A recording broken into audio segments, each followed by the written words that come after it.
Bom dia, pessoal. Bom dia, pessoal do Periscope. Bom dia também para o pessoal do Facebook. Bom dia para vocês do Facebook que estão acompanhando a live agora. Pessoal do Periscope também. Um bom dia para todos vocês. É um prazer reencontrá-los. Vamos começar um treinamento insano agora aqui pelo Periscope e pelo Facebook Live. Só para os fortes, só para os guerreiros e guerreiras que estão acordados agora. Só para as pessoas que não ficam de mimimi. Ah, professor, hoje é feriado, eu quero dormir, vou descansar. Nada. Para quem é forte, para quem tem determinação, para quem está ligado aqui pelo Periscope e pelo Facebook, vou mandar dicas importantes para a gente passar o trator nas provas e nos concursos, tá bom? Então vamos que vamos. Antes de começar, vou pedir para vocês, como sempre, convidem os seguidores de vocês, convidem os seguidores, compartilhem também nas redes sociais, porque a live de hoje é muito importante. Ela diz respeito às alterações que foram realizadas no Código de Trânsito Brasileiro, na parte criminal. Como a minha área é o direito penal, eu vou falar sobre as alterações relativas ao direito penal à luz do Código de Trânsito Brasileiro. Tá certo? Então vamos lá.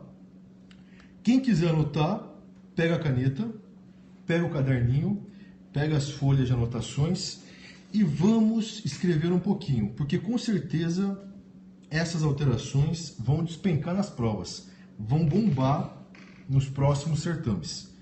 Então vamos lá. Eu dividi para vocês em 2 pontos, pessoal. 2 pontos. 2 pontos fundamentais que vocês precisam entender. Primeiro ponto diz respeito às penas. Então, quem está anotando, coloca aí item A, penas. A Lei 13.281 de 2016, ela alterou o Código de Trânsito Brasileiro em vários aspectos. Modificou, revogou, acrescentou dispositivos, principalmente na parte administrativa. Inseriu infrações administrativas. Então, essa lei, a 13.1281 de 2016, ela promoveu uma série de mudanças no Código de Trânsito Brasileiro.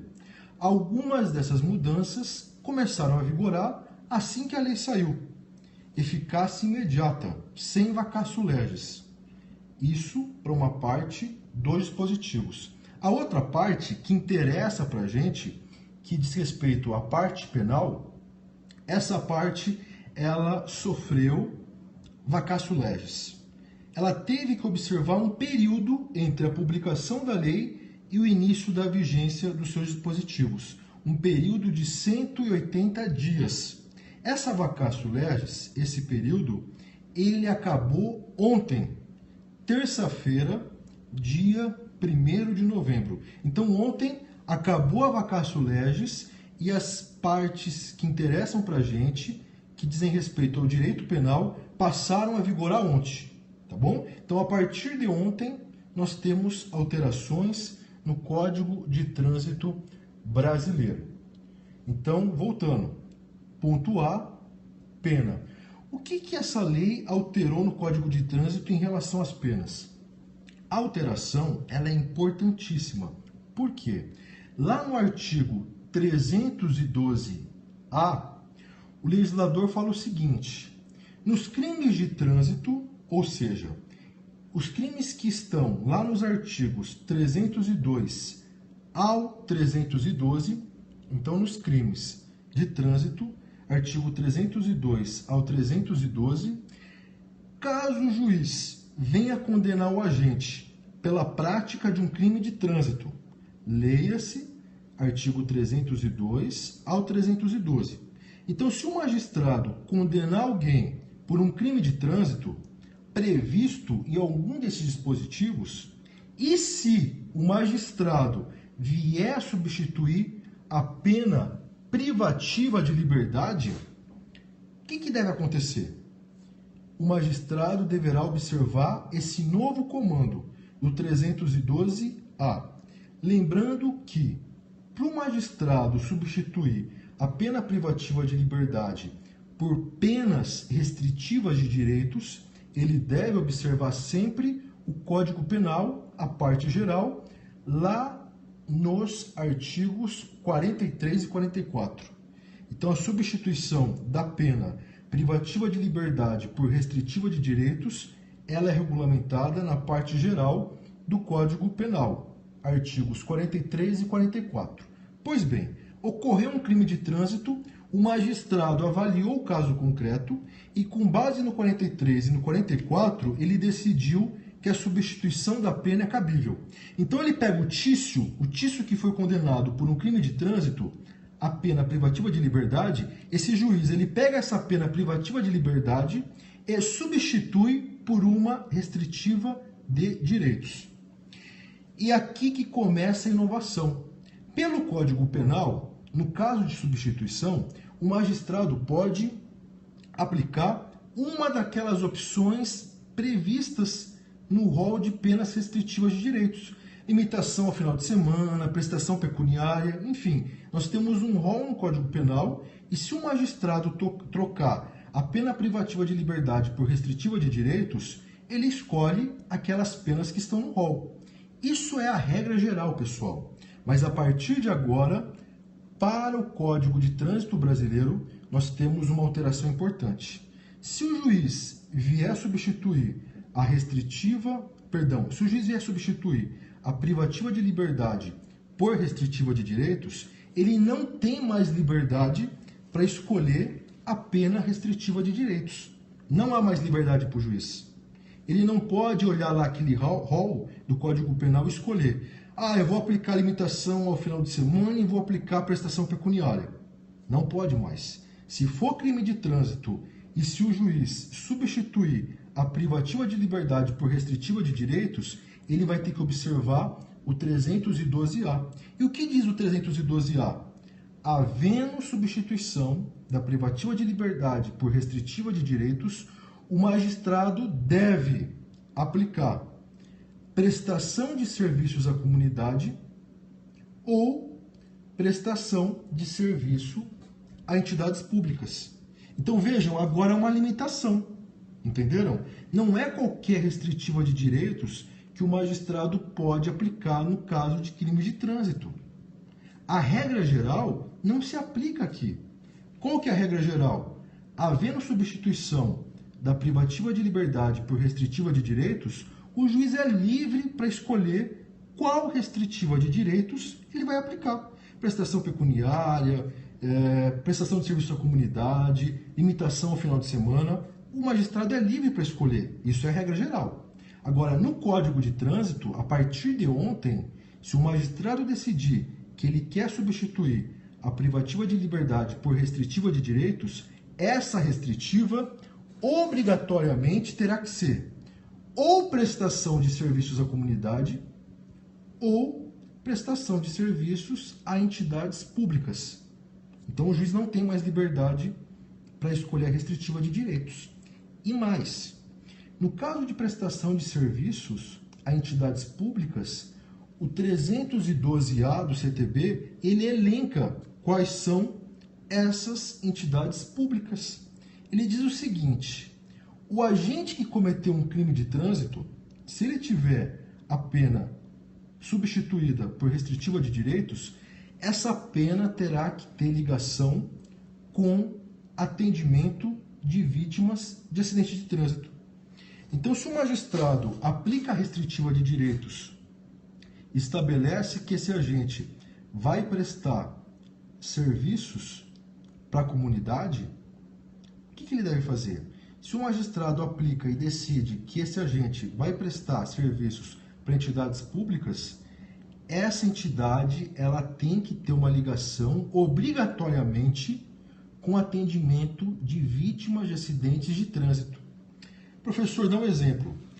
Eles estão elencados lá no 312-A.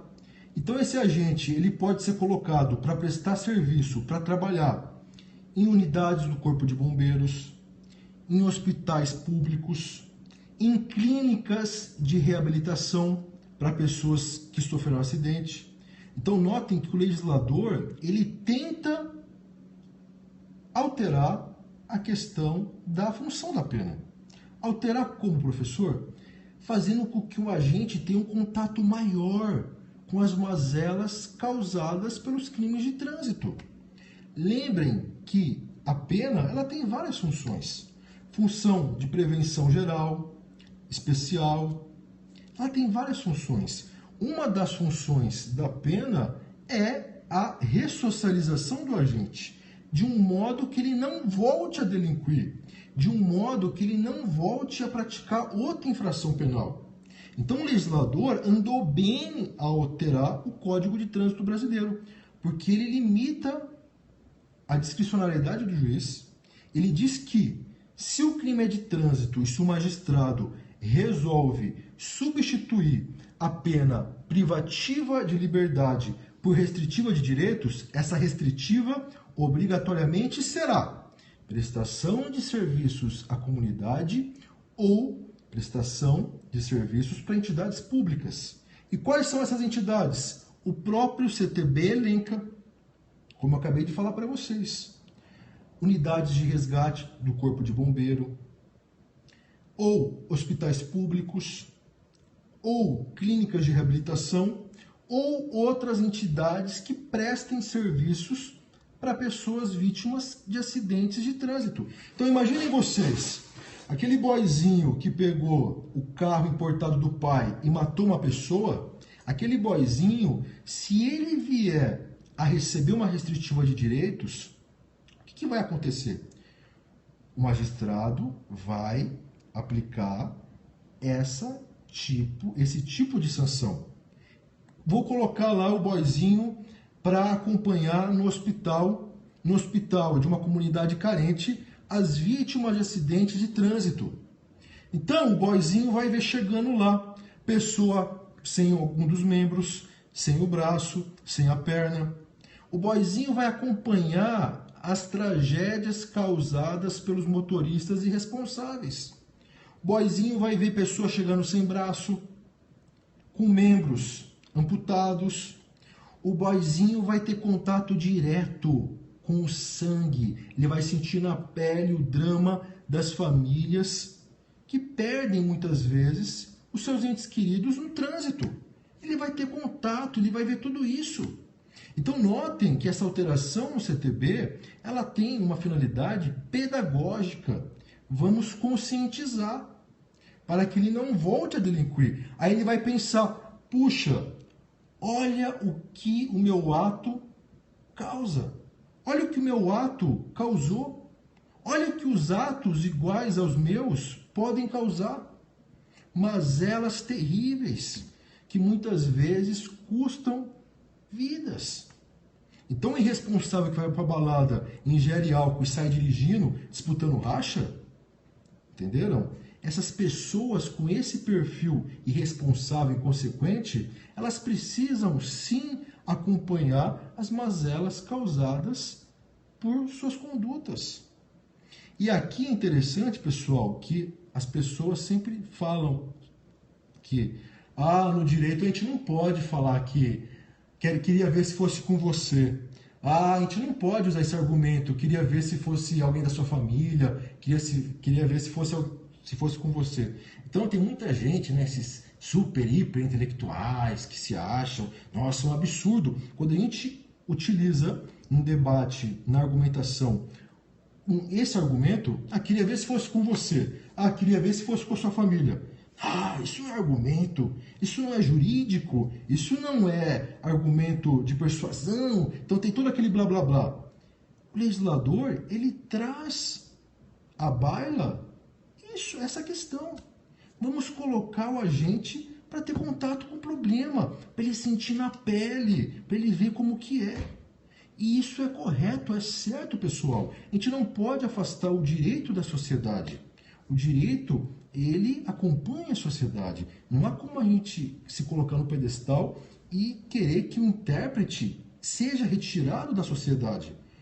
Para a gente entender como as coisas são, a gente tem que ir para a rua, tem que pisar, tem que sentir na pele. Não adianta eu ficar lá no meu gabinete luxuoso, com ar-condicionado, só assinando, achando que o direito é isso, achando que o direito é resumido em livros, em acórdãos. Não, o direito é muito mais que isso. O direito é dinâmico, o direito é vida, é sociedade. O direito, ele representa vários aspectos sociais. A pessoa, o operário do direito, que tem mais contato com a sociedade, que sente na pele as mazelas sociais, ele vai ser um operário que vai avaliar os casos com outros olhos. Uma coisa é você pegar um juiz que nunca passou fome, que nunca precisou do SUS, e dar lá para ele uma demanda, um pleito de pedido de internação, um pleito de pedido de medicamentos. O juiz que nunca precisou, ele vai olhar com outros olhos, ele vai falar assim, ó, o Estado não deve ser fornecedor de tudo. Reserva do possível. Reserva do possível. O executivo, ele não pode ser subordinado ao judiciário. Equilíbrio entre os poderes, separação entre os poderes. Eu, judiciário, não posso obrigar o executivo a fornecer um leito para essa pessoa. Eu não posso obrigar o executivo a fornecer medicamentos para essa pessoa. Reserva do possível. Separação dos poderes. Ativismo judicial. Eu não posso ser ativista judicial. A minha função é inerte. Eu tenho que preservar a minha função. Essa é a visão do juiz que não conhece na pele as mazelas sociais. Agora peguem um juiz que passou fome. Peguem um juiz que perdeu algum ente querido porque não tinha vaga no hospital público. Esse juiz ele vai ver com outros olhos. Ele vai dizer assim, não, o judiciário tem um papel importante no Estado Democrático de Direito. Cabe ao judiciário exercer suas funções visando a efetivação de direitos fundamentais. É óbvio que eu tenho que respeitar a reserva do possível, a separação dos poderes, mas eu, como juiz, eu não posso ficar de braços cruzados enquanto uma pessoa está morrendo, enquanto ela está sem leito, enquanto ela está passando necessidade, porque não há remédio disponível para ela. Entenderam? Então esse juiz ele vai ter uma visão mais humanista, ele vai ter mais uma visão pé no chão.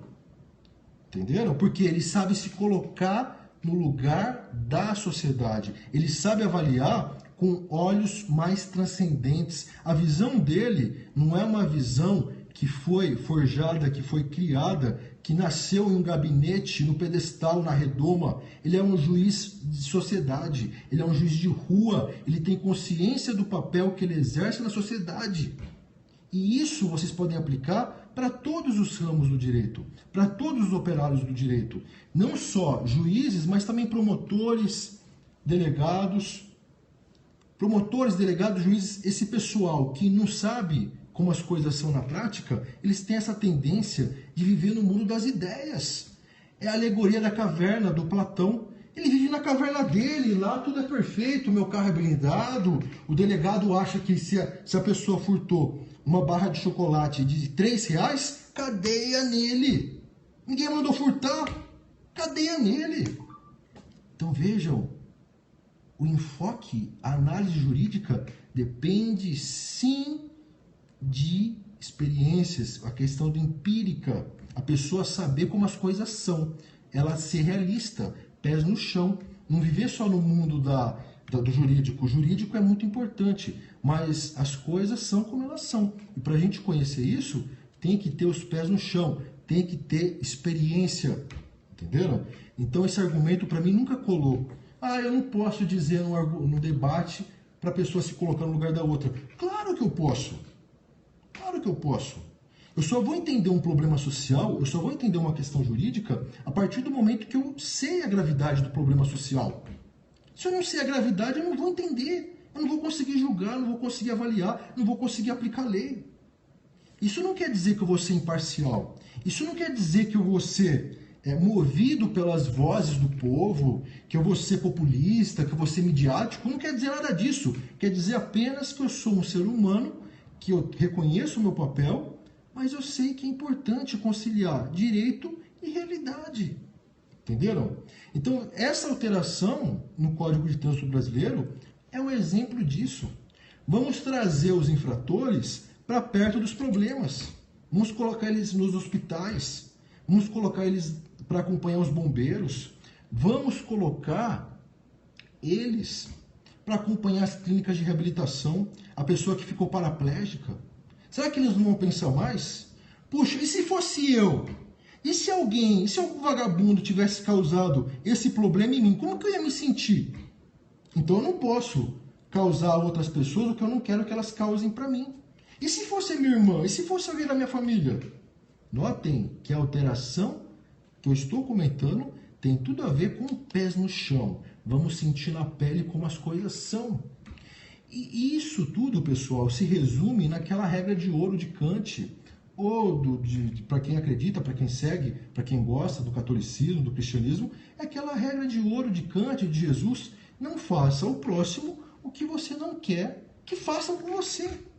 Se todo mundo seguisse só essa regra, nós não teríamos praticamente problemas. Então eu não preciso ficar viajando, ficar lendo 1001 leis, a Constituição inteira. Basta eu guardar e exercitar essa regra de ouro. Não vou fazer aos outros o que eu não quero que façam para mim. Se eu não quero morrer no trânsito, vítima de um imbecil que bebeu e foi dirigir, eu não vou beber para matar alguém. É simples. Se eu não quero que minha mãe, que minha irmã pereçam no trânsito, vítimas de algum idiota, eu não vou matar a mãe do próximo. Eu não vou matar a irmã do próximo porque eu bebi e fui dirigir. É simples, é só se colocar no lugar da outra pessoa. Vamos exercer essa regra básica que o mundo vai ser bem melhor. Entenderam? Então, essa nova redação, esse novo dispositivo do 312A, ele traz essa questão, sensibilidade. Vamos trabalhar a sensibilidade. Vamos fazer o infrator sentir as consequências do crime. Vamos trabalhar com a função da pena, com a ressocialização. Entenderam? Então, é isso que eu queria passar para vocês nesse primeiro ponto. Essa é a primeira parte da live de hoje. A alteração promovida que acrescentou o 312A no Código de Trânsito Brasileiro. Então, fechando aqui, ó, em suma, pessoal aqui do Facebook está acompanhando e também do Periscope. Então, um resumão agora para vocês. Resumão para vocês. Esse primeiro ponto, o que eu expressei nesse primeiro ponto? A Lei 13.281 de 2016, ela acrescentou o artigo 312A no Código de Trânsito Brasileiro. O que diz esse dispositivo? Nos crimes de trânsito, se o juiz substituir a pena privativa de liberdade por restritiva de direitos, essa restritiva de direitos obrigatoriamente será prestação de serviços para a comunidade ou para entidades públicas. No caso de entidades públicas, o próprio legislador já elencou lá no 312A as entidades que vão receber esses serviços. Hospitais públicos, corpo de bombeiros, clínicas de reabilitação e outras que caiam nesse conceito. Atendimento para vítimas de trânsito. Então não é um rol taxativo, hein? Ó, importante. O 312A, ele fala dos bombeiros, dos hospitais públicos, fala também das clínicas de reabilitação, só que não é um rol taxativo. Ele deixa para o juiz uma margem. E qual que é a margem? O juiz pode fixar que o agente vai prestar serviço para outras entidades. Não precisa ser necessariamente no corpo de bombeiros, no hospital público, na clínica de reabilitação. Ele deixa uma margem para o juiz. Pode ser outra entidade? Pode, desde que essa entidade trabalhe com vítimas de trânsito. Ok? Então fechou, lacrou, fechou, tá bom? Já passei para vocês uma visão mais ampla em relação ao 312A, uma visão não só jurídica, mas sobretudo humana, ok? Então vamos para o segundo ponto, o segundo e último ponto. Esse item eu quero que vocês coloquem como título revogação. O item B nós vamos tratar nele da revogação. A Lei 13.281 de 2016, ela revogou, anotem, o artigo 302, parágrafo 2º do CTB. Então, a lei revogou o 302, parágrafo 2º do CTB. Professor, o que dizia o 302, parágrafo 2º? Esse dispositivo falava do homicídio culposo qualificado. Qualificado pela ingestão de álcool ou outra substância que cause dependência, droga, maconha, ou ainda, esse dispositivo previa também que o homicídio culposo podia ser qualificado pelo racha. Então, em suma, o 302, parágrafo 2º do CTB, que foi revogado, ele tratava do homicídio culposo qualificado. Qualificado por bebida ou droga ou qualificado pelo racha.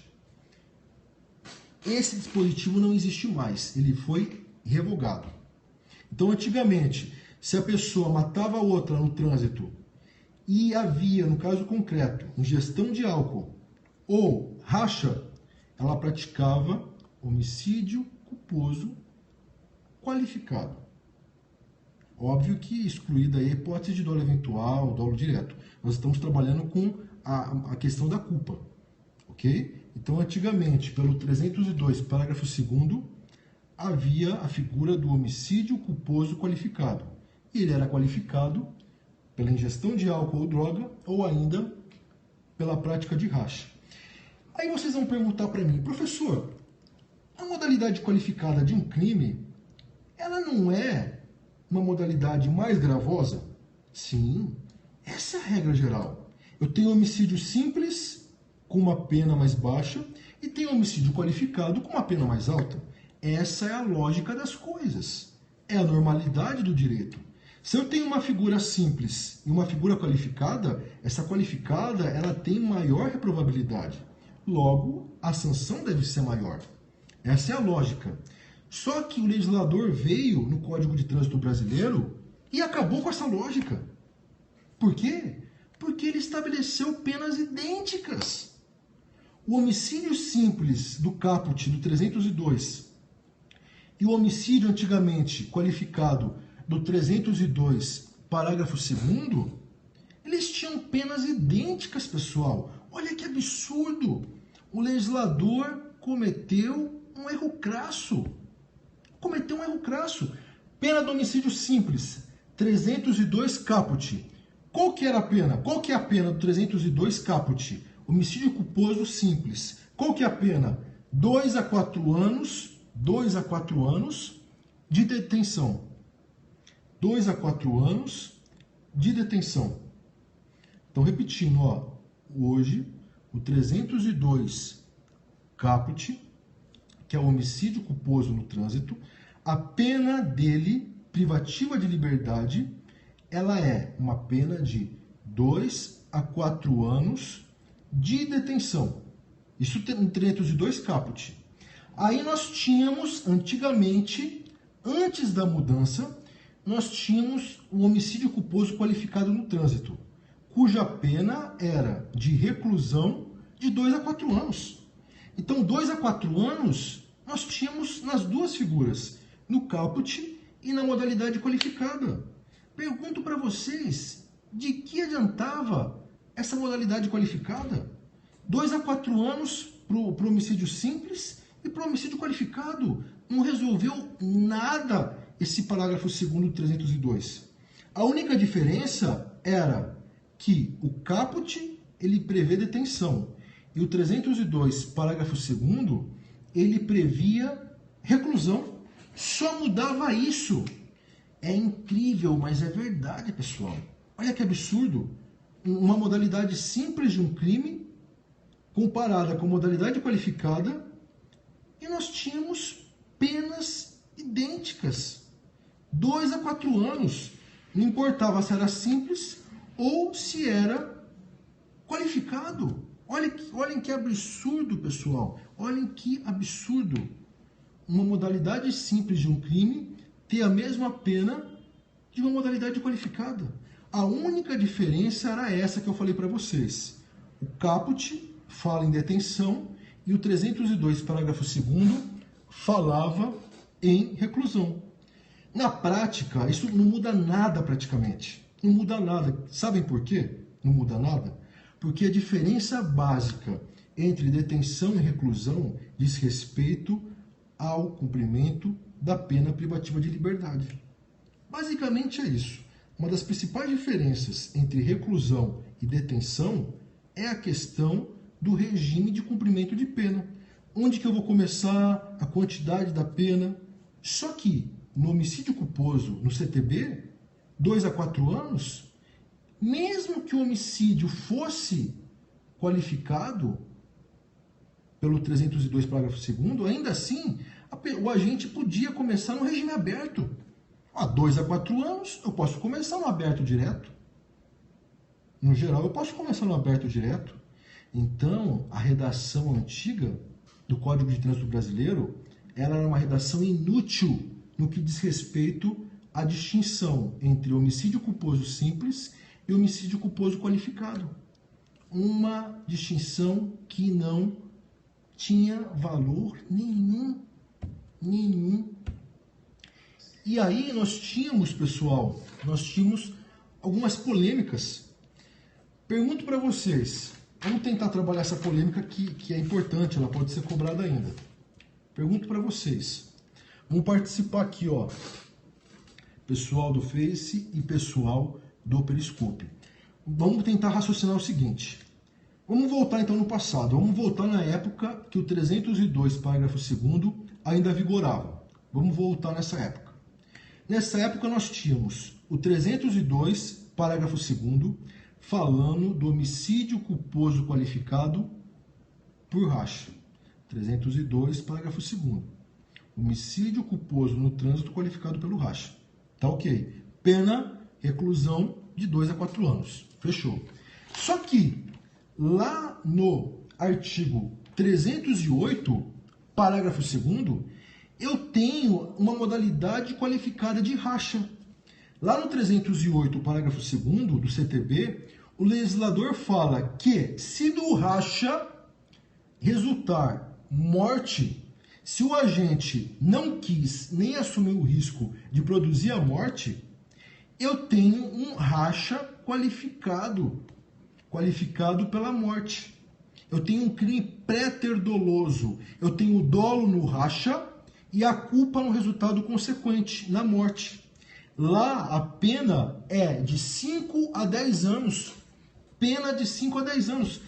Pergunto para vocês, se a redação vigorasse ainda do antigo 302, parágrafo 2º, como conciliar o 302, parágrafo 2º, com o 308, parágrafo 2º? Notem que os dois dispositivos tratam de homicídio, tratam de morte, que envolve o racha. Tanto no 302, parágrafo 2º, como no 308, parágrafo 2º, nós temos dois elementos, morte e racha. O que nós temos de diferente? As penas. Lá no 302, parágrafo 2º, uma pena pequena, pífia, 2 a 4 anos. Lá no 308, parágrafo 2º, uma pena mais alta, mais significativa, 5 a 10 anos. A diferença entre essas ações é uma diferença gritante. Só que nós temos esses elementos iguais, racha e morte. Como conciliar, pessoal, esses dois dispositivos? Qual que é a diferença entre o 302, parágrafo 2º, e o 308, parágrafo 2º? A pena nós já vimos que a diferença é gritante, a diferença entre as penas. Mas qual que é a diferença? Se em ambos os casos nós temos racha e morte. Racha e morte. Como que vocês fariam a distinção? E aí? Isso que eu estou colocando para vocês era antes. Agora, para a sorte de vocês, isso acabou. Por quê? O 302, parágrafo 2º, foi revogado. Saiu fora do CTB. Só que essa discussão ela pode ser trazida ainda. Numa arguição, o examinador pode perguntar para você.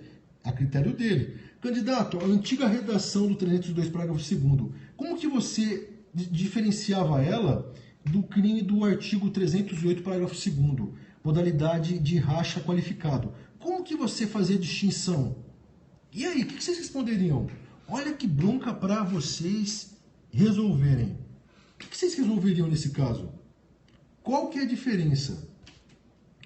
Notem que essa polêmica, ela ganhou uma proporção enorme, porque o legislador, ele meteu os pés pelas mãos, ele fez lambança, ele criou duas figuras idênticas, morte com racha, em dois dispositivos diferentes do CTB.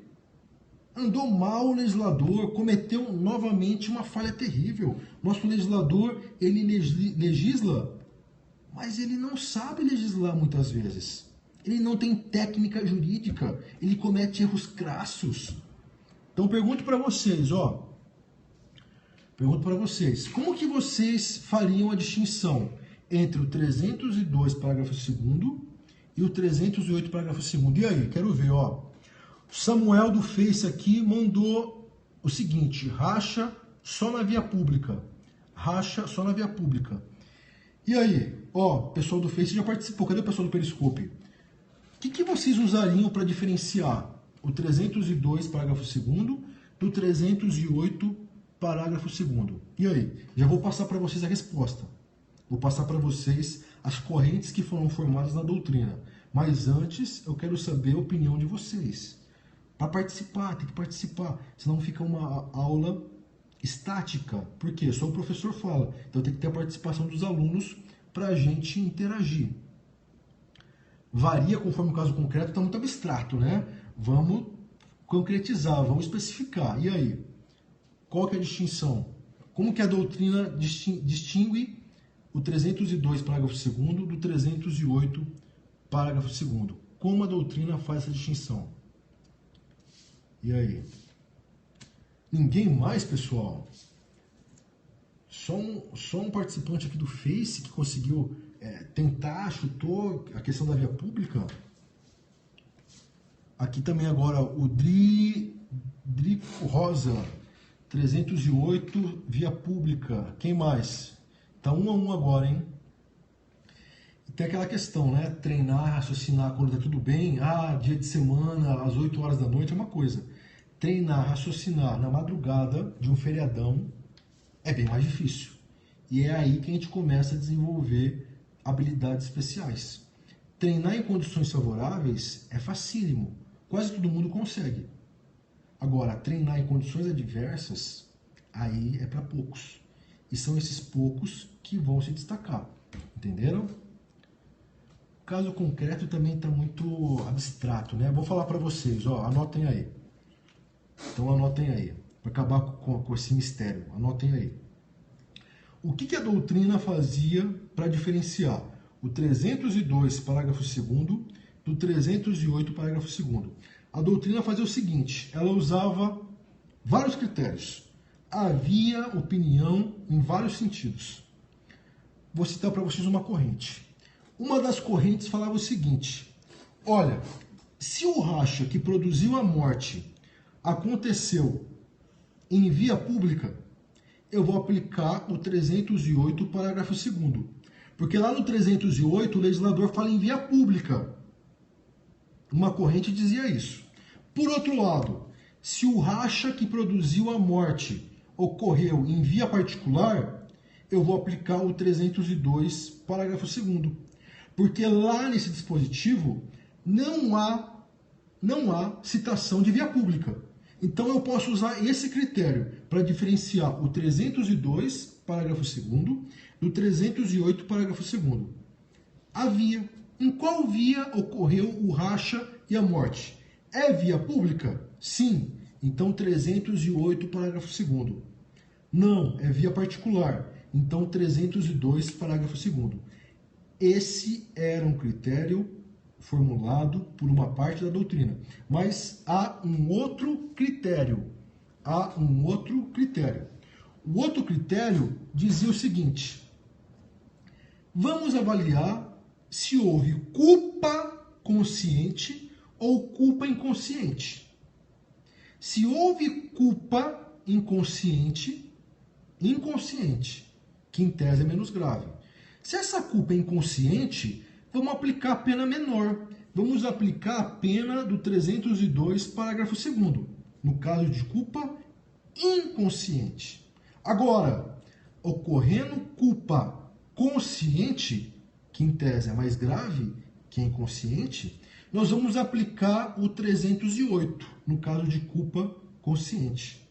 Então vejam que a doutrina tentou encontrar vários argumentos para diferenciar uma modalidade da outra. Mas como que nós vamos trabalhar essa questão da culpa consciente para inconsciente? Notem que é muito tênue, né, pessoal, a distinção entre uma e outra. E aí já começa também a entrar a questão do dolo eventual.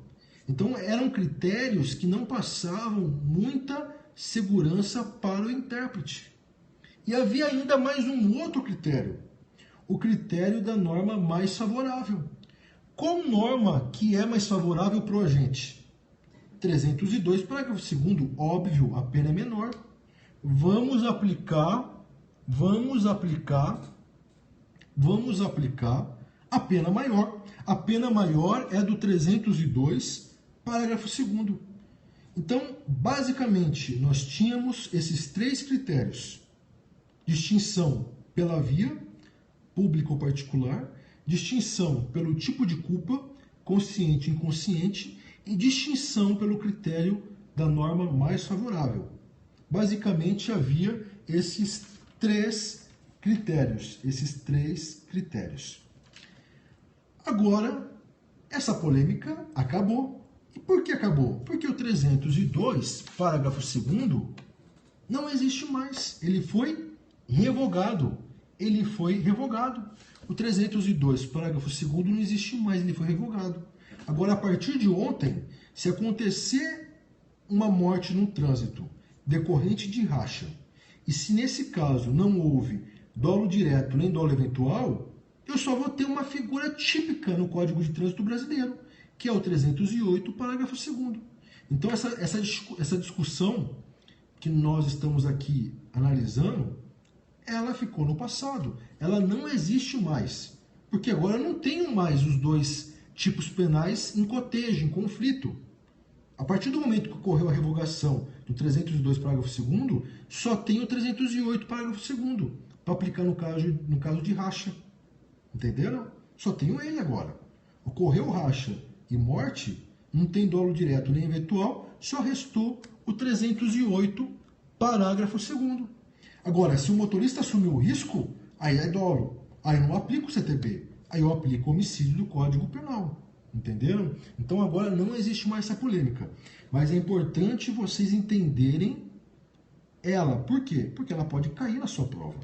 Nada impede o examinador de perguntar para vocês. Você pega o examinador na oral, ele não está num dia bom. Deixa eu pegar esse candidato. Candidato, fale a distinção para mim entre o 302, parágrafo 2º, com o 308, parágrafo 2º. Você vai falar o quê para ele? Ah, excelência, o 302 foi revogado. Você não vai falar isso. É claro que ele sabe que foi revogado. Você não vai corrigir ele. Você vai ter que responder. Então é importante vocês saberem a distinção. Tá certo? Vamos verticalizar sempre o conhecimento. Muito bem. Agora eu tenho mais um ponto. Eu falei que que esse aqui era o último, né? Mas eu tenho mais um aqui, tem o terceiro. Esse é o último. Esse aqui é um dos melhores que eu separei para vocês, tá? Esse aqui é um dos melhores que eu separei para vocês. Esse aqui é um dos melhores. Terceiro ponto e último. Esse é o último. Quero ver aqui quem que vai participar do nosso treinamento insano nessa madrugada de feriadão. Quero ver quem vai participar. Questão especial para vocês. Pergunto para vocês, do Periscope e do Facebook. Imaginem que o agente está dirigindo embriagado. Embriagou, cachaçou, tomou cachaça, 51, tomou cerveja, vinho, blá blá blá. Tá cachaçado, tá manguaçado, tá embriagado. Ele tá lá pilotando o veículo. ele vai e mata alguém. Mata alguém na direção do veículo automotor. Pergunto para vocês, eu posso ter concurso de crimes? Eu posso ter a responsabilização dele pelo 302, parágrafo 2º, perdão, pelo 302, parágrafo 2º não existe mais, pelo 302, caput, que é homicídio culposo, e pelo 306, que é embriaguez ao volante? Posso ou não posso ter concurso de crimes? Vamos esquecer, por enquanto, a questão do dolo eventual. Não é isso que eu quero abordar. Eu quero saber o seguinte: concurso de crimes. Motorista que está embriagado, ele vai lá e mata alguém na direção do veículo automotor. Nós temos, no caso, embriaguez e um homicídio culposo. Eu posso ter concurso de crimes? Eu posso ter a responsabilização dele pelo 302 e pelo 306 do CTB? Posso ou não posso responsabilizar ele por 2 crimes? Homicídio culposo e embriaguez ao volante. E aí, como que fica? Posso ou não posso ter concurso de crimes? Vocês, como delegados, como promotores, como juízes, como ministros, o que vocês fariam nesse caso? E aí? Caso concreto envolvendo ingestão de álcool na direção de veículo automotor e uma morte, um homicídio culposo. Posso ou não posso ter concurso de crimes entre homicídio culposo, 302 CTB, e embriaguez ao volante, 306 do CTB?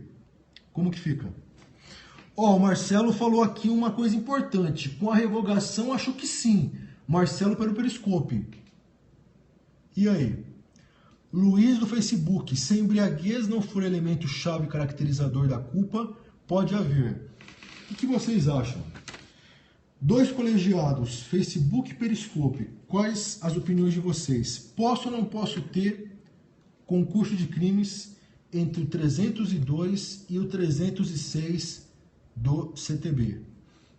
Olha que questão boa para cair numa prova. Questão maravilhosa, deliciosa. Quando o examinador pensa nesse tipo de questão, ele tem orgasmo jurídico. Ele fala, vou colocar essa questão lá. Vou perguntar, vou fazer um textão grande, bem grandão para enrolar. E no final eu pergunto, por quais crimes ele deve ser indiciado? Por quais crimes ele deve ser denunciado? Por quais crimes ele deve ser condenado? E aí, como que fica essa bronca? O Gabriel mandando aqui, ó, pelo princípio da absorção, o crime de perigo 306 é absorvido pelo crime de dano, que seria o caso do homicídio. André, na dúvida, aplicaria os 2. Aqui, Guilherme, não seria conflito aparente de normas? Como que fica essa questão, pessoal? Daqui a pouco eu dou a resposta para vocês trabalharem um pouquinho o raciocínio jurídico. Senão fica muito fácil, senão fica muito melzinho na chupeta, aviãozinho, colherzinha, boquinha do bebê, né? Não pode, não pode. A gente tem que trabalhar em cima de raciocínio jurídico. Eu tenho que instigar, estimular o raciocínio de vocês. Eu não posso chegar aqui e dar tudo na boquinha, senão fica chato, fica fácil. Isso não é bom para vocês. Não é bom, tá bom? Vamos aprender a pensar com a nossa própria cabeça. Rafael, o homicídio por embriaguez absorve a embriaguez ao volante, porque senão seria bis in idem. E aí, quem mais? Ninguém mais arrisca? Ninguém mais arrisca? Ninguém mais arrisca? A embriaguez deixa de ser qualificada. Quem mais? Ninguém mais? Na dúvida, pau no réu. Marcel já acabou com o garantismo, né, Marcel? Na dúvida, pau no réu. Caramba! Eu sou garantista, principalmente os hiperbólicos, né? Garantismo hiperbólico monocular. Vão ficar com os cabelos em pé se eles lerem isso aí, Marcel. E aí? Luiz participando bastante aqui do Facebook, tá de parabéns. Quem mais? Marcel, não diga isso, o pessoal garantista vai acabar com você. Não pode. Ninguém mais aí? Alexandre, ilustríssimo, entendo que não seja conflito, mas sim concurso de crimes. Muito bom, Alexandre. Vamos para a resposta, então. Vamos para a resposta. Anotem, porque essa questão vai cair em concurso. Já caiu em vários. Anotem aí.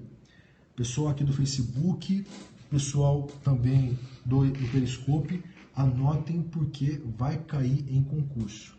Na G3 Correntes, acrescentando conhecimento nessa madrugada, muito bom na G. Então vamos lá. Marina também, boa noite para Marina, contribuindo também para o debate pelo Periscope. Então vamos lá, pessoal, ó, passar para vocês então. Bem didático, direto e reto para armazenar no cérebro. Vamos lá. Então a questão que foi posta. Eu posso ter concurso de crimes entre o artigo 302 do Código de Trânsito Brasileiro e o 306 do CTB? Posso ou não posso ter concurso de crimes? Vamos analisar essa questão. Primeiro, antigamente, primeiro ponto então, ó, item A.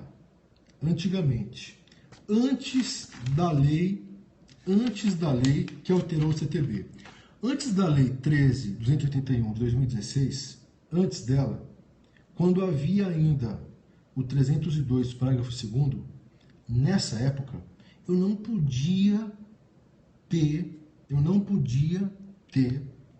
concurso de crimes. E o motivo é simples. O 302, parágrafo 2º, ele previa modalidade de homicídio culposo qualificado pela embriaguez. Então, se havia uma modalidade qualificada de homicídio culposo pela embriaguez, é óbvio que eu não podia ter concurso de crimes, sob pena de bis in idem. Princípio da especialidade.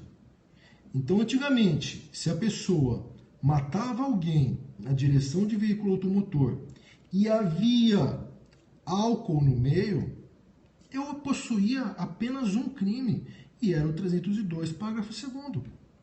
Homicídio culposo qualificado pela embriaguez. Eu excluía o 306. Eu nem pensava no 306. Eu não podia aplicar o concurso de crimes. Então, antigamente não era possível se falar em concurso de crimes. E o motivo é esse. É simples. Havia uma figura qualificada de homicídio culposo. E nessa figura, a embriaguez já estava prevista. Isso era antes. Porque agora o 302, parágrafo 2º, foi revogado. E vem uma questão interessante. Vocês vão perguntar assim: professor, com essa revogação do 302, parágrafo 2º, quais as consequências à luz da lei penal no tempo? Quais consequências eu tenho? Um tipo penal foi revogado. Uma figura qualificada de um tipo penal foi revogada. Quais as consequências, pessoal, para vocês, à luz da lei penal no tempo? O legislador veio e cortou, tirou para fora o 302, parágrafo 2º. Ele revogou essa figura qualificada do homicídio culposo no trânsito. Quais as consequências que vocês enxergam nesse caso? A questão da lei benéfica, da retroação, o que vocês enxergam nesse caso? E aí? O que vocês acham que vai acontecer? Qual que é a consequência prática nessa questão da lei penal no tempo? Como que fica? Essa revogação é boa ou não para o agente? Como que fica? Extinção da pena? Aplicabilidade de dolo eventual?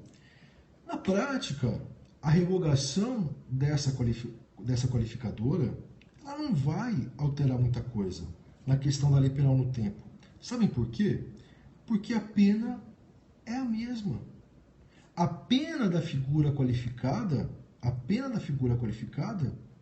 é a mesma do caput da figura simples, 2 a 4 anos. Então, na prática, eu não vejo muita discussão relacionada à lei penal no tempo, porque a pena é a mesma. Nós teríamos uma discussão útil se a pena do homicídio culposo qualificado pela embriaguez fosse uma pena alta, uma pena maior, uma pena diferente. Porque nós poderíamos falar, a lei retroage. Se houve revogação, essa revogação foi benéfica, ela retroage. Logo, quem foi condenado com base na qualificadora pode entrar com pedido para revisão da pena. Porque a figura qualificada, se ela tivesse previsão de pena mais alta, no caso de revogação, eu poderia pedir. Ora, eu fui condenado com base em uma pena de uma qualificadora. Essa qualificadora não existe mais. Logo, a lei deve retroagir para me beneficiar. Eu quero revisão da minha pena. Isso se nós tivéssemos penas distintas, mas as penas eram iguais. Então, na prática, pessoal, na prática não vai mudar muita coisa em relação às penas, porque as penas são idênticas. Então, na prática, não muda muita coisa. Entenderam? Não muda muita coisa. O que muda na minha visão? O que muda na minha visão? E isso é um prejuízo para a sociedade. Quando vigorava o 302, parágrafo 2º, se o juiz tivesse a convicção de que era permitida a aplicação de concurso de crimes, 302, parágrafo 2º, homicídio culposo e embriaguez, como havia o 302, parágrafo 2º, o juiz não podia aplicar o concurso material de crimes. Então, na verdade, muitos agentes foram beneficiados. Porque quando vigorava o 302, parágrafo 2º, se, por exemplo, o caso concreto lá caísse para um juiz que entendia que era possível concurso, ele era obrigado a deixar o entendimento dele de lado. Por quê? Porque havia o 302, parágrafo 2º, dizendo de forma expressa que não dava para ter concurso, sob pena de bis in idem, entenderam? Então, eu acho que o que houve é mais isso. Esse 302, parágrafo 2º, ele foi inserido no CTB para prejudicar, de certa forma, a sociedade. Porque os juízes que entendiam que era possível o concurso de crimes, eles ficaram amarrados no 302, parágrafo 2º. Eles não podiam aplicar o concurso, porque o 302, parágrafo 2º não permitia. Entenderam? E aí vocês vão perguntar, e agora que o 302, parágrafo 2º foi eliminado? E agora, como que fica? Agora o juiz pode aplicar o concurso de crimes? Você está dizendo que o 302, parágrafo 2º, engessava o magistrado, que ele não podia aplicar o concurso de crimes, ainda que entendesse cabível. É isso que eu disse agora há pouco, que o 302, parágrafo 2º, engessava o magistrado. Mas e agora, professor, que o 302, parágrafo 2º foi revogado? Será que agora eu posso aplicar o concurso de crimes do 302 com 306? Posso ou não posso agora? Será que dá ou não dá? Dá ou não dá agora? E aí, dá ou não dá? É o seguinte, para uma corrente da doutrina, os crimes de perigo abstrato, eles são absorvidos pelos crimes de dano. Ora, se eu tenho um crime de perigo abstrato, o objetivo dele é impedir a prática de um dano. Eu antecipo a tutela penal para evitar um mal maior. Eu vou punir o motorista que está dirigindo embriagado para que ele não venha matar alguém. Por isso que o crime de embriaguez é um crime de perigo abstrato. Eu não preciso causar um dano. Eu posso punir antes desse dano. Eu não preciso de um perigo concreto. Esse perigo pode ser abstrato. Entenderam? Então, o 306, por ser um crime de perigo abstrato, segundo parte da doutrina, havendo no caso concreto um crime de dano e um crime de perigo, o de dano absorve o de perigo. Porque o raciocínio é esse.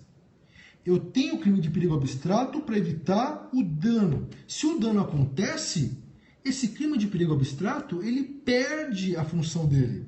Logo, o correto é o punir apenas com base no crime de dano. Entenderam? Então, para uma corrente da doutrina, havendo crime de perigo e crime de dano, o de dano absorve o de perigo. Logo, o que eu tenho é o seguinte, para essa corrente, Se o agente estava dirigindo embriagado e se ele matou alguém, o homicídio culposo vai absorver o crime de embriaguez ao volante. Princípio da consunção. Ah, professor, mas agora não tenho mais o 302, parágrafo 2º. Não importa. Essa é a visão da doutrina. Ainda que eu não tenha uma modalidade qualificada de homicídio culposo no trânsito, ainda que eu não tenha mais o 302, parágrafo 2º, com base nesse pensamento, eu vou aplicar somente o tipo penal do homicídio culposo. Só vou punir o agente pelo 302. Só pelo 302. Não vou aplicar o 306. Por quê? Porque o crime de dano, que é o homicídio, absorve o crime de perigo, que é a embriaguez. Então, uma parte da doutrina entende que o dano absorve o perigo. Isso para uma parte da doutrina. Uma outra corrente defende o diferente. Essa outra corrente fala o seguinte: ora, o princípio da consunção, o princípio da absorção, ele é aplicado geralmente quando nós temos uma relação entre meio e fim. Se determinado crime é o fim e o outro crime é usado como meio, esse meio é absorvido pelo fim. Peixinho grande come o peixinho pequeno. Lembram que nós estudamos isso? Aquele beabá, de uma forma bem simplificada no começo, quando a gente está estudando direito penal, a gente decora isso. O que é o princípio da consunção? O peixinho pequeno é devorado pelo peixe maior. Relação entre crime meio e crime fim. Se um crime for usado como meio para praticar um outro crime, que é o fim, esse meio fica absorvido pelo fim. Entenderam? Então, sob esse outro enfoque, eu não teria absorção do homicídio pela embriaguez. Perdão, não teria absorção da embriaguez pelo homicídio. Por quê? Porque, pessoal, a gente não pode dizer que a embriaguez é um meio para o sujeito praticar um homicídio culposo. Então, sob esse outro enfoque, não se aplica consunção, não se aplica absorção. Não é correto eu afirmar que a embriaguez é um crime meio para eu praticar um crime fim, que é o homicídio culposo. Até porque o momento de consumação é diferente. Eu posso estar aqui dirigindo há 1 hora já embriagado, cachaçado, e está caracterizado o crime de embriaguez ao volante. Se consumou. Se eu estou aqui no meu carro, estou aqui com a minha Ferrari, por exemplo, estou aqui com a minha Ferrari e tal, há 1 hora dirigindo embriagado no trânsito. Ora, já está consumado o crime de embriaguez ao volante. Eu estou ali numa situação permanente, eu estou embriagado, eu estou dirigindo com a minha capacidade psicomotora alterada, já consumou o crime. Agora, se eu vier matar uma pessoa daqui 1 hora, e se eu já estou 1 hora dirigindo, são coisas distintas. Eu já tinha um crime de embriaguez consumado. E aí eu venho a matar alguém posteriormente. Entenderam? Então, para essa outra corrente, não cabe absorção da embriaguez pelo homicídio. Não cabe para essa outra corrente. Porque não há uma relação de crime meio e crime fim. Entenderam? Então, para essa outra corrente, o correto é aplicar o concurso de crimes. Vou aplicar o 302 e também o 306. Se a pessoa está embriagada e matou alguém, eu tenho o concurso de crimes. Aplico o 302 e aplico também o 306. Concurso de crimes. Principalmente porque o 302, parágrafo 2º, foi revogado. Então, para essa corrente que defende o concurso de crimes, ela usa esse argumento. Ora, antigamente o 302, parágrafo 2º, não permitia. Agora que ele foi revogado, qual o óbice que existe para o concurso de crimes? Entenderam? Qual o óbice que existe para o concurso de crimes? Então, pessoal, eu prefiro a segunda corrente. Por que eu prefiro a segunda corrente? Porque eu também entendo que a embriaguez ao volante não pode ser vista como um crime meio para a prática do homicídio culposo, que seria um crime fim. eu prefiro a segunda corrente. Notem, é difícil visualizar uma relação de meio e fim entre a embriaguez ao volante e o homicídio culposo. Sem contar que os momentos consumativos são distintos. Uma coisa é o ladrão que pula o seu muro para furtar algo que está no interior da sua residência. Esse ladrão tem que necessariamente pular o seu muro, entrar na sua casa para furtar os seus bens. Ele tem necessariamente que passar pelo crime de violação de domicílio. Só que, como o crime fim é o furto, a violação de domicílio, que é crime meio, ele resta absorvido o crime meio. Porque a violação de domicílio é um meio para a prática de um furto, que é o crime fim. Então, o fim absorve o meio. Há uma relação de necessidade. Eu tenho que pular o muro, eu tenho que violar o domicílio para furtar o bem da sua casa, senão eu não consigo. Agora, na embriaguez ao volante, existe esse meio necessário? Eu só vou conseguir matar alguém no trânsito se eu estiver embriagado? Não! Eu posso matar alguém no trânsito sem estar embriagado. Isso já não acontece no exemplo do domicílio. No domicílio, eu tenho que necessariamente violar o domicílio, pular o muro para furtar um bem no interior da sua casa. Aqui é uma relação típica de crime meio e crime fim. Aqui é uma relação típica de necessidade. A violação de domicílio é um meio necessário, imprescindível para praticar o furto. Isso não acontece na embriaguez e no homicídio. Eu não preciso ter embriaguez ao volante para cometer um homicídio culposo. Então não há relação de crime meio e crime fim. Não há relação de crime meio e crime fim. Entenderam?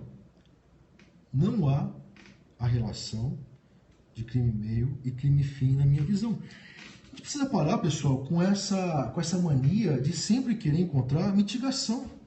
Sempre tentando encontrar um caminho, um subterfúgio para diminuir a responsabilidade do agente, para diminuir a responsabilidade. O jeitinho brasileiro, sempre a gente tem que tentar encontrar, não, mas se há 10 crimes, 2 crimes, não. Porque aí, segundo tal princípio, não. Você tem que aplicar o que deve ser aplicado. A lei deve ser aplicada. Se o tratamento é rigoroso, que seja rigoroso, de acordo com o fato, de acordo com o caso concreto. Agora, essa questão de sempre tentar procurar uma saída para beneficiar o réu, isso eu acho que não se coaduna com os postulados da Constituição Federal. Não se coaduna com a proibição de proteção deficiente. Nós temos que aplicar a justiça. Se o caso exige rigor, vamos aplicar o rigor. Não há por que ficar procurando meios para mitigar a responsabilidade do réu. Se ela deve ser mitigada, vamos mitigar. Mas se não é o caso, vamos aplicar o que tem que ser aplicado. Entenderam? E aí vem a questão. Qual que é a corrente que prevalece? STJ tem um julgado sobre esse caso, pessoal. O STJ tem um julgado sobre esse caso. Anotem aí que é importante, hein? Fundamental. O STJ já analisou esse tipo de caso. Anotem aí. RESP 629087. RESP 629087. RESP 629087. Nesse RESP, coloquem aqui então, alguém do Periscope coloca aí. Alguém do Facebook também, ó. RESP 629087. RESP 629087. O que diz esse... Isso, valeu, Matheus. Matheus, quarto de concurseiro, valeu. Aline, valeu também. O que diz esse RESP, pessoal? Esse RESP diz o seguinte: o STJ já aplicou nesse caso o princípio da absorção, o princípio da consunção. Nesse RESP, o STJ decidiu que, havendo embriaguez e homicídio culposo, o homicídio culposo absorve a embriaguez. Então, o STJ, nesse RESP, adotou a primeira corrente. Tá certo? Então é isso, pessoal. Isso que eu queria passar para vocês. Curtiram a live? Isso, RESP 629087. Certinho, Márcio. Curtiram a live de hoje? Gostaram do nosso treino insano da madrugada? Pessoal do Face, pessoal do Periscope, curtiram? A Clívia do time dos Tratorzeiros está aqui também, a Sara, que participaram do meu aulão. Muito bom. Silvia, bastante gente aqui, apesar do horário, que legal, né? Facebook bombando, Periscope também. Muito grato pelo prestígio. Que bom que vocês gostaram. Acho que deu pra gente aprender bastante. Essa live foi bem produtiva para entender a lei nova e para entender também como era antes. Por isso que é importante a gente verticalizar, fazer um treinamento insano, diferenciado, para vocês passarem o trator nas provas, tá bom? Quem não me segue ainda, ó, segue lá no Facebook, na minha fanpage, eu estou como Delegado Thiago com TH. Então, para quem não me segue ainda aqui no Periscope, no Facebook, Delegado Thiago com TH, lá no Facebook, na fanpage. Nas outras redes sociais, Instagram, Periscope, Snap, YouTube, eu estou como Delta Thiago com TH. Delta Thiago com TH. No Instagram, no Periscope, no Snap, no YouTube, tá bom? Sigam lá que todos os dias eu posto dicas.